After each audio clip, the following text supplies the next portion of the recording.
bienvenue, merci de regarder Rendez-vous Matin. Ce matin, dans l'émission, nous nous intéressons au sport et notamment au football avec Frédéric Oppon, qui est fondateur de Rond Central en Haïti et qui va venir nous parler de cette compagnie qui s'occupe du marketing, mais également de l'organisation d'événements sportifs. Frédéric Oppon, qui sera également notre correspondant lors de la prochaine Coupe du Monde organisée en Russie.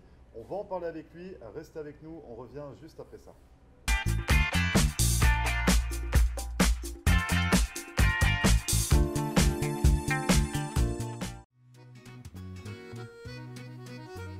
Bonjour à tous, bienvenue au Bistrot 1902 sur Hollywood Boulevard. Je vous invite à venir découvrir notre nouvel emplacement.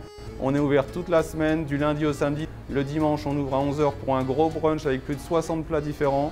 Jeudi, vendredi, samedi et dimanche soir, il y a de la musique live en terrasse. Venez profiter de cette belle terrasse.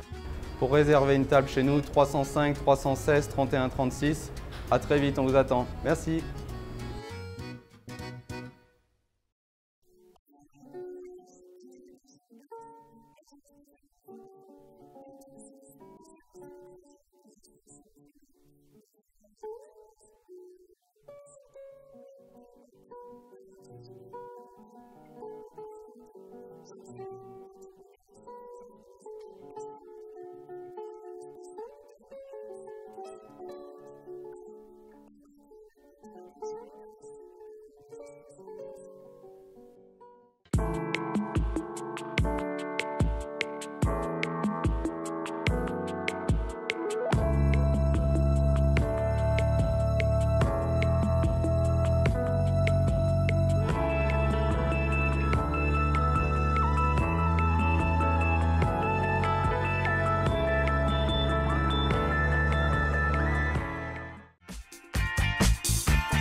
Merci à vous de regarder Rendez-vous Matin. Comme promis, on s'intéresse au sport et au football ce matin avec Frédéric Oppon. Bonjour Frédéric. Bonjour. Alors vous êtes le fondateur, comme je le disais, de Rond Central, une compagnie en Haïti spécialisée dans le marketing sportif et organisation d'événements sportifs. Oui, je le suis et je suis très heureux d'être avec vous ce matin parce que cette année, nous fêtons notre 20e anniversaire. 20e anniversaire de la compagnie, donc on va développer avec vous cette compagnie. Donc à quoi ça sert, quelle est votre passion du football. On va également revenir en seconde partie sur votre participation à la prochaine Coupe du Monde en tant que correspondant sportif, notamment pour nous, pour notre chaîne de télévision. Vous allez nous débriefer tous les matchs. On va pouvoir suivre grâce à vous cette prochaine Coupe du Monde de football en Russie. Mais tout d'abord, on va s'intéresser donc à votre compagnie, à Rond Central. Qu'est-ce que vous y faites depuis 20 ans dans cette compagnie? J'ai eu une petite carrière professionnelle très courte. Bon, parce que le football en Haïti, généralement, n'offre pas aux jeunes, aux athlètes qui voudraient se poursuivre leur carrière professionnellement. Donc j'ai opté pour l'école, pour l'université, quand je suis arrivé aux États-Unis. Donc vous étiez plus dans le côté académique que dans le côté sportif finalement. Mais par contre, dans toute cette petite courte carrière, j'ai pu. Le momentum de ma vie dans le sport, la plus grande reconnaissance ou souvenir que je pourrais avoir, j'ai joué mon premier match professionnel. J'avais alors 17 ans contre le Roi Pelé.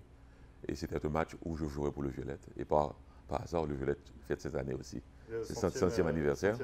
Et c'était face à New York Cosmos. Face à New York Cosmos. On est en quelle année à ce moment-là? On était en 1976. Donc vous étiez joueur professionnel? Joueur professionnel. Et quand j'ai eu une bourse d'études pour les États-Unis, j'ai opté pour venir aux États-Unis.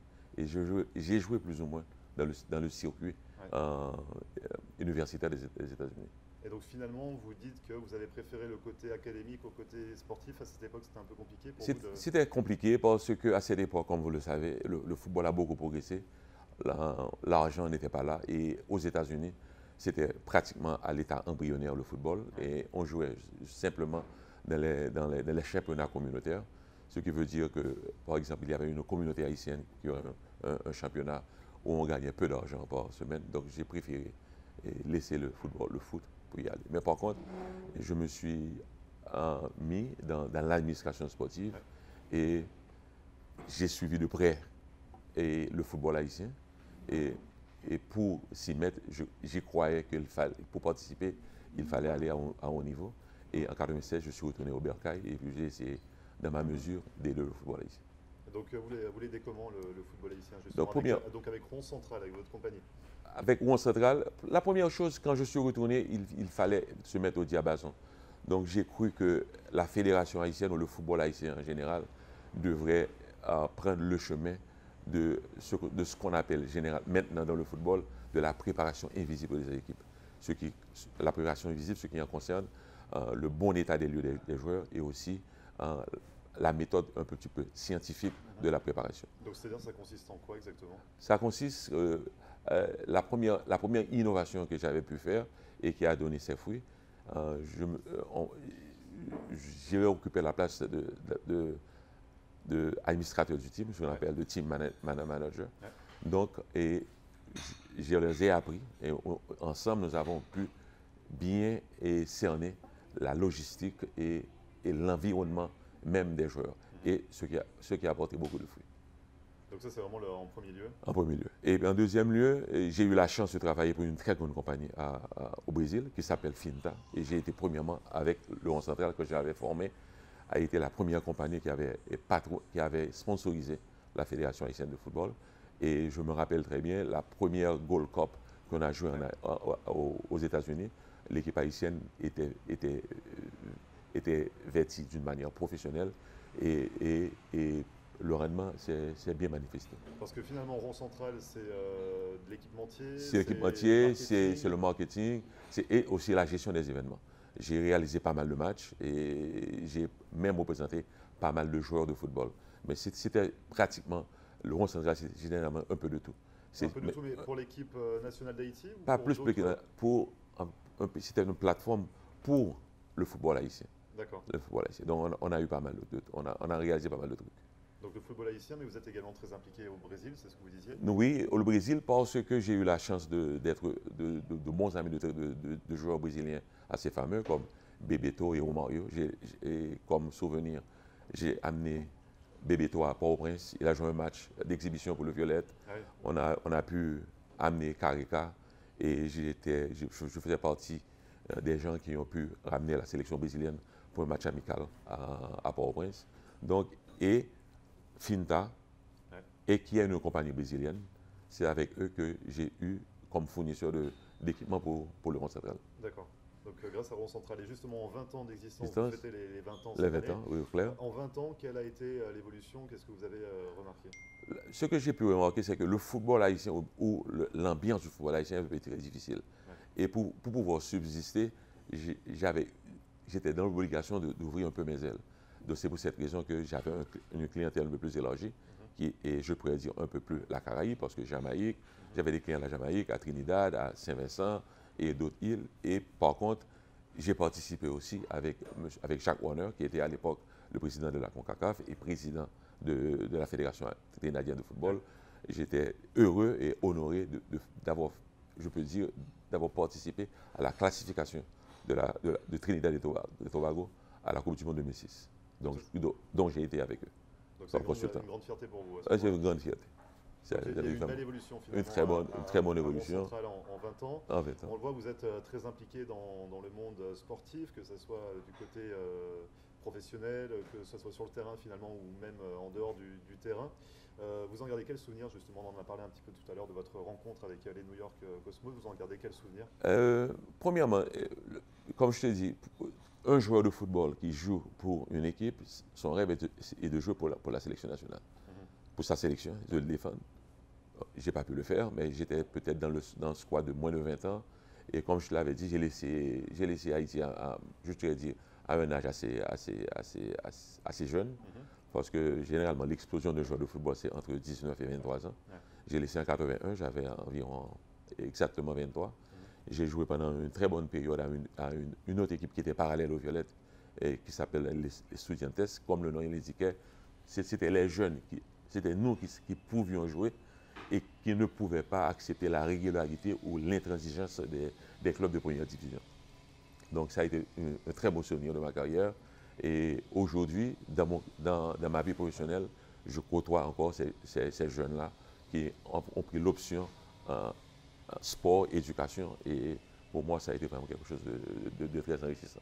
Donc on en parlera tout à l'heure dans une seconde partie de la situation du sport en Haïti. Mais pour revenir à vous sur votre parcours et votre carrière sportive, vous avez également occupé des postes importants dans le milieu sportif. Vous avez notamment été commissaire de la FIFA. Oui, donc tu sais, bon, j'ai été entraîneur aussi, parce que dans le football, j'ai toujours cru la capacité que j'ai pour absorber le football en général.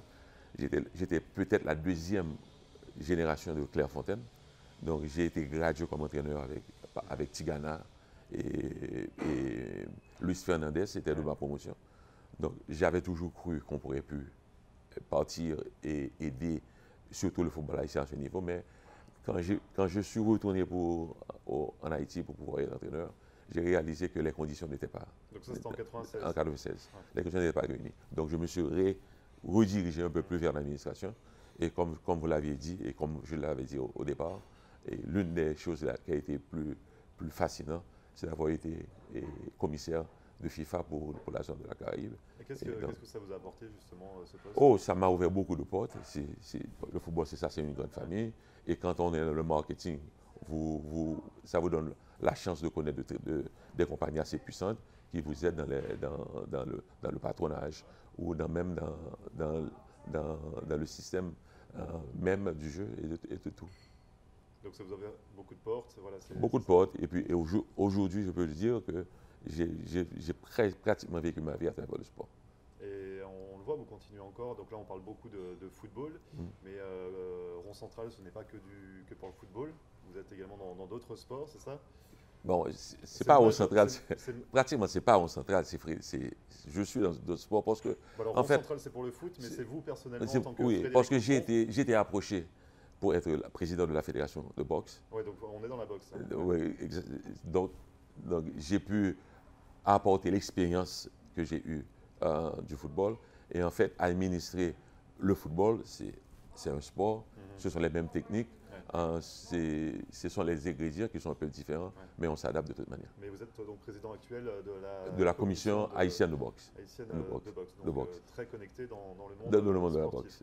Et on va continuer donc à parler sport avec vous en seconde partie, parce que vous allez être notre correspondant pour la chaîne de télévision pour la prochaine Coupe du Monde de football. De football, Russie. En Russie. Russie 2018. Vous n'en avez pas raté une seule, si j'ai bien compris. Depuis 78. Depuis 78. Depuis 78 à nos jours, j'ai assisté à toute la Coupe du Monde. Vous restez avec nous? On revient juste après ça. Plaisir. Et vous ne bougez pas, on revient juste après.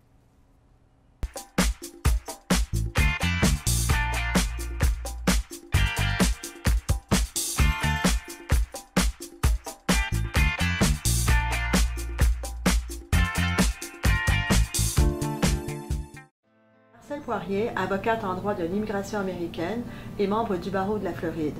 Ma vocation est de conseiller mes clients et de protéger vos intérêts afin que vous soyez en mesure de réaliser votre rêve américain qui est toujours bien vrai et réel aujourd'hui. Surtout, n'oubliez jamais qu'un mauvais conseil légal peut vous coûter votre futur et celui de votre famille.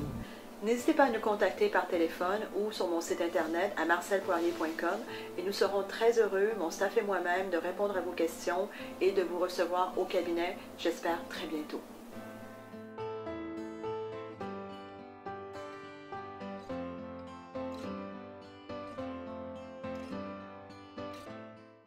Richard's Motel Family of Lodgings est une entreprise de services qui offre différents types d'hébergements répartis sur 7 complexes dans les régions de Hollywood et Hallandale Beach. Richard's Motel Family of Lodgings est une solution d'hébergement économique et propre, avec un service comparable à celui des grands hôtels. En affaires et en croissance depuis 25 ans, l'entreprise propose un minimum de 144 unités, en des complexes avec chambres standards ou appartements d'1 ou 2 chambres à coucher parallèles. Notre entreprise regroupe différentes unités de motels, hôtels, des studios condos magnifiques, vastes, confortables mais sans le grand luxe et les coûts inhérents aux hôtels de renom, des appartements pour du court, moyen et long terme. Richard's Motel Family of Lodgings. 1-800-742-4431. 1-800-RICHIE-1. Visionnez notre site Internet à richardsmotel.com.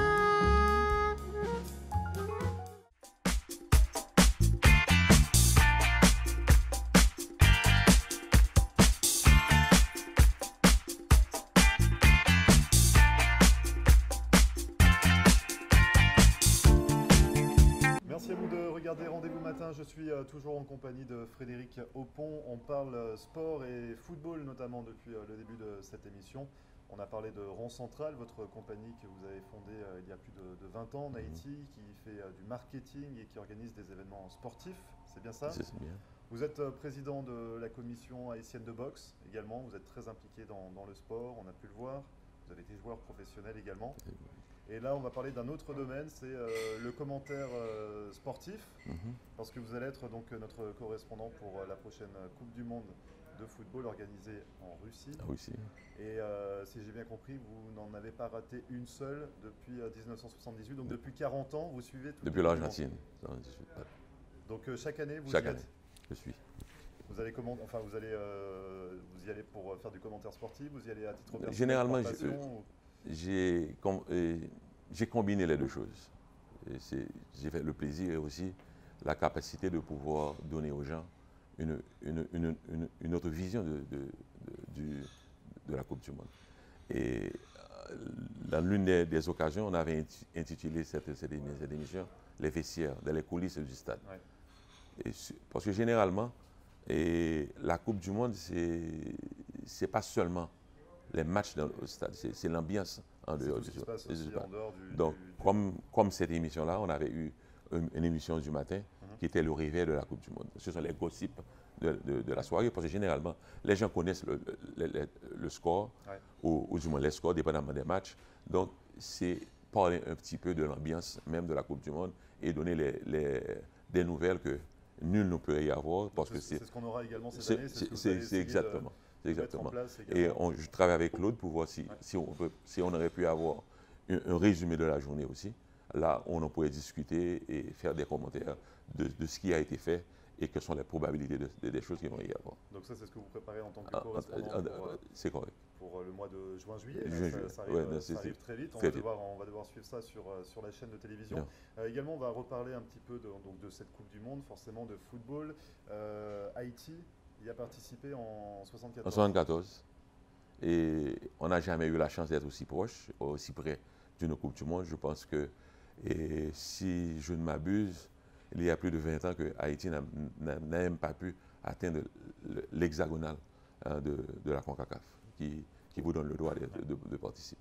Et justement, cette situation, quelle est vraiment la situation actuelle du football en Haïti? Bon, je pense que le football, c'est pratiquement le reflet de notre société en Haïti.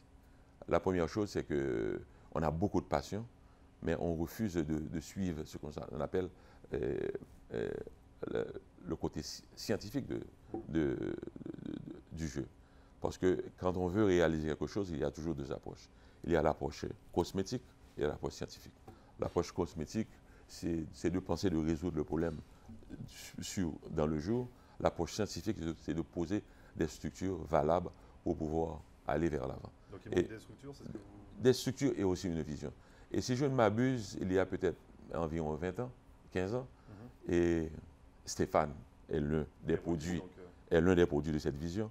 Et Les Scouflers, secrétaire d'État des Sports à cette époque, avait une vision de génération 2000.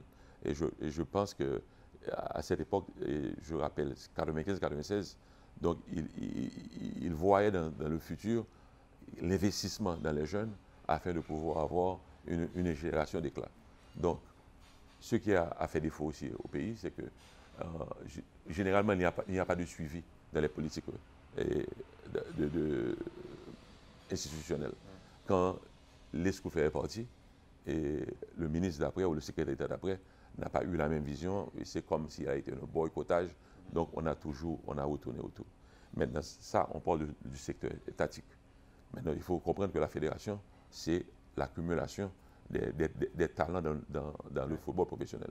C'est la partie qui devrait être la partie, je pourrais dire, business ou économique. Et puis, Haïti, depuis 1974 à nos jours, nous n'avions pas pu faire le virage que le football géré par la fédération soit un football d'affaires.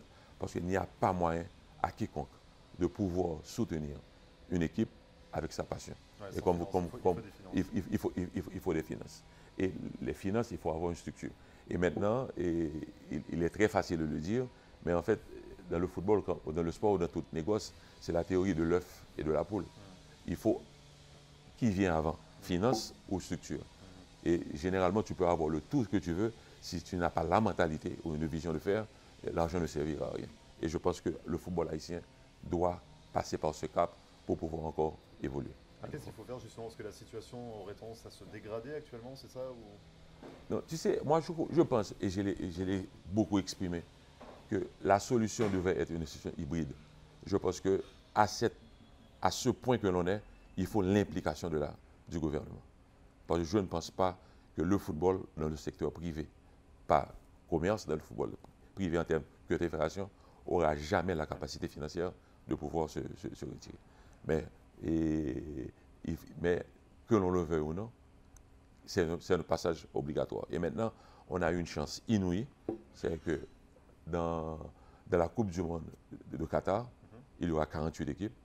Et je pense que la phase réservée à la CONCACAF passe de 3,5 à 6 équipes.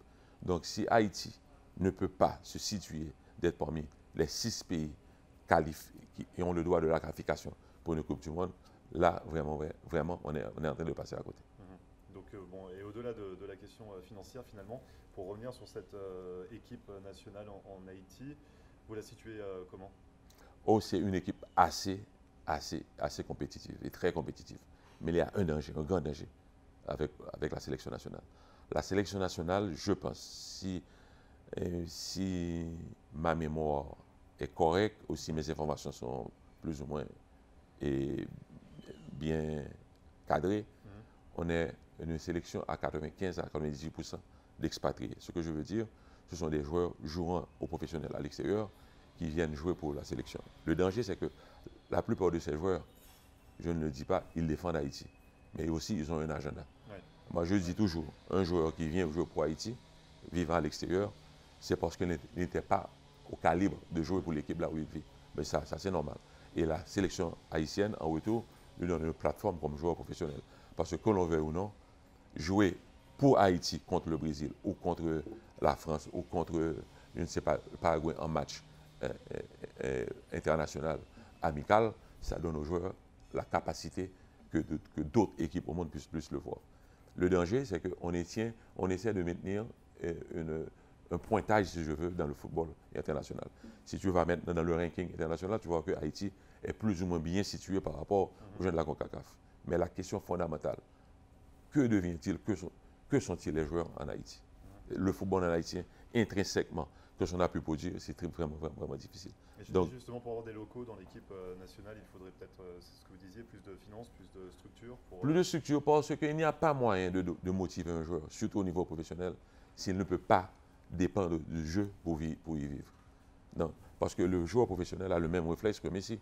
Que Messi gagne 85 millions de dollars, celui qui gagne 150 000, il se donne à fond parce que c'est une plateforme où il peut vivre, créer sa famille et avoir une vie. Donc, dans le football en Haïti, je pense que jusqu'à présent, on n'a pas pu traverser cette frontière. Et pour le faire, je pense qu'il faut deux implications, structure et financière. Et aussi la participation d'une manière harmonieuse, l'État et le privé. Alors dans les bonnes nouvelles, quand même, dans les réjouissances de ce domaine sportif, il y a quand même une belle nouvelle pour les moins de 20 ans, pour les féminines moins de 20 ans, l'équipe d'Haïti qui a été sélectionnée pour la première fois. Pour la première fois, une sélection féminine a été sélectionnée en Coupe du Monde. Donc, mais on l'a fait déjà. On l'a fait déjà chez les hommes. On a été qualifié pour la moins de 17, U17 au Japon, je me rappelle. Mais les femmes, c'est les féminines. C'est la première fois. Et ceci, il faut. Ça sera en août en France. En août en France. Et nous y serons encore. Et vous y serez. Vous allez couvrir ça également. Oui, c'est clair. Donc l'équipe féminine d'Haïti va jouer avec la Chine. C'est un groupe assez dangereux, assez difficile. C'est le Paraguay, la Chine et l'Allemagne. Chine, Nigeria et Allemagne. Chine, Nigeria, c'est vraiment difficile, mais il faut mettre le coup. Quand on est là, on est tous capables. Et donc ces jeunes, justement, je voudrais souligner aussi le paradoxe du football haïtien. C'est que pour pouvoir atteindre cette qualification, il faut se rappeler que Haïti a mis à côté le Canada, avec tout le potentiel économique qui est là. Donc c'est pour dire que les ressources humaines existent en Haïti. Il faut chercher un moyen seulement pour les encadrer. Et je pense que cette sélection féminine, il y a peut-être de très bons joueurs qui ont été écartés, soit pour un manque de finances ou de logistique, mais c'est que le football haïtien doit s'organiser. On ne peut pas faire toujours des miracles. Et justement, en termes d'organisation, vous avez une idée pour la Ligue professionnelle? C'est ça, vous êtes dans le projet de constituer une Ligue professionnelle? Encore une fois, j'ai été très honoré d'avoir eu une invitation d'un ami, et parce qu'ils ont un projet que j'estime un projet qui serait très bon pour Haïti et un très bon challenge. Mais je doute que cela va atterrir aussi rapidement qu'il le pense. Je pense que parce qu'il ne suffit pas de commencer, il suffit d'atterrir très bien. Et on est en train de discuter avec eux et je leur donne d'une manière gratuite et d'une manière vraiment professionnelle quels sont les points importants à cerner afin que cette ligue-là devienne vraiment une réalité. En tout cas, on vous voit très impliqué dans le domaine sportif, que ce soit dans le football ou dans d'autres sports. Ça va continuer donc à partir du mois de juin. On va vous retrouver régulièrement. On aura donc vos commentaires, vos retours sur le suivi de cette Coupe du Monde de football en Russie. On va vous retrouver dès le mois de juin. Oui, je serai là. Vous allez être présent, vous allez nous faire des comptes rendus, comme vous disiez, un petit peu ce qui se passe dans les coulisses, un petit peu hors des terrains. Et je le dis maintenant à Claude, je lui donne cette garantie-là, on trouvera une solution de travail ensemble. Ça, c'est important. Très bien. En tout cas, merci beaucoup d'être venu sur notre plateau ce matin, Frédéric Oppon. Ok, gentil. Bon voyage pour la Russie et bonne Coupe du Monde. Je suis presque sûr, avant la Russie, on aura peut-être une autre truc parce qu'on doit se préparer de manière professionnelle. Très bien. Ok, merci, gentil. Ça marche. Merci à vous et à très bientôt. Ok, bye bye. Et vous ne bougez pas, on revient juste après ça.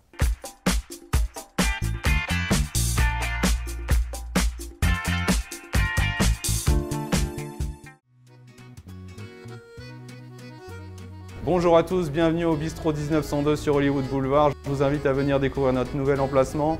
On est ouvert toute la semaine, du lundi au samedi. Le dimanche, on ouvre à 11 h pour un gros brunch avec plus de 60 plats différents. Jeudi, vendredi, samedi et dimanche soir, il y a de la musique live en terrasse. Venez profiter de cette belle terrasse. Pour réserver une table chez nous, 305 316 31 36. À très vite, on vous attend. Merci.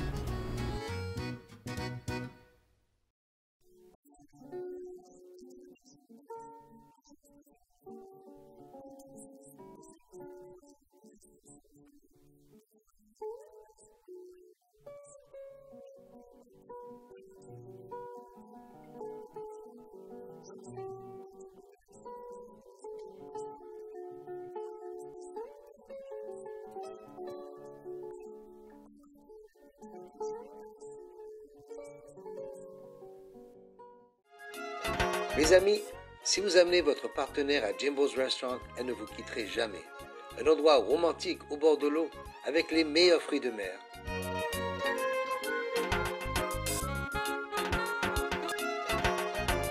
Et on trouve une belle ambiance de musique tous les soirs. Visitez Jimbo's Sandbar Restaurant à 6200 North Ocean Drive, près du pont de Dania Beach Boulevard. Jimbo's Sandbar Restaurant pour les amoureux de bonnes choses.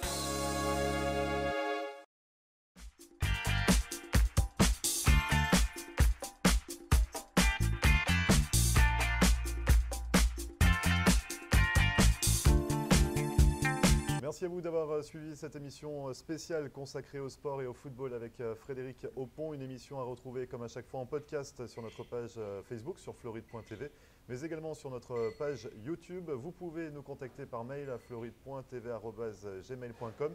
En attendant, on se retrouve demain pour une nouvelle émission. Dès 9 h, très bonne journée et à demain.